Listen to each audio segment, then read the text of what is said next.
Rajendranagar circle నవ యువ youth club ఆధ్వర్యంలో అంతర్జాతీయ ఉపాధ్యాయుల దినోత్సవం సందర్భంగా మైలర్ దేవుపల్లి డివిజన్ ఆదర్శ కాలనీలో అంగన్వాడీ కేంద్రంలో శనివారం నిర్వహించారు. విద్య మరియు సమాజ సేవలో ఉపాధ్యాయుల అంకితభావాన్ని గౌరవిస్తూ అంగన్వాడీ టీచర్లకు శాలువాతో ఘనంగా సన్మానించారు.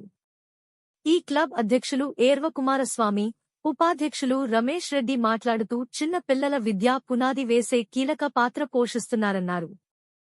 సమాఖ్య ఉపాధ్యాయుల కృషికి కృతజ్ఞతలు తెలుపుతూ వారిపై గౌరవాన్ని వ్యక్తపరచమన్నారు.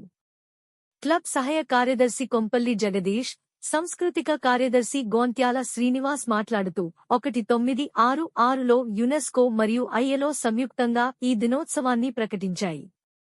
ఉపాధ్యాయుల హక్కులు, పోషణ మరియు విద్యా నాణ్యతపై అవగాహన పెంచడం విద్యా వ్యవస్థలో ఉన్న సవాళ్లపై చర్చించడానికి అవకాశమిస్తుందన్నారు. అంగన్వాడీ టీచర్లు శోభ రాణి రాజేశ్వరి వెంకటేశ్వరమ్మ, సునీత వరలక్ష్మి మాట్లాడుతూ అంగన్వాడీ ఉపాధ్యాయులుగా మేము పిల్లల ప్రారంభ అభివృద్ధి కోసం కష్టపడుతున్నాము.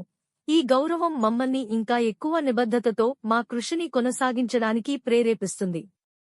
మీరు మా కృషిని గుర్తించి శాలువా అందించినందుకు మరియు ఉపాధ్యాయులు భవిష్యత్తును రూపకల్పనలో చేసే పాత్రను అంగీకరించినందుకు మా హృదయపూర్వక కృతజ్ఞతలు.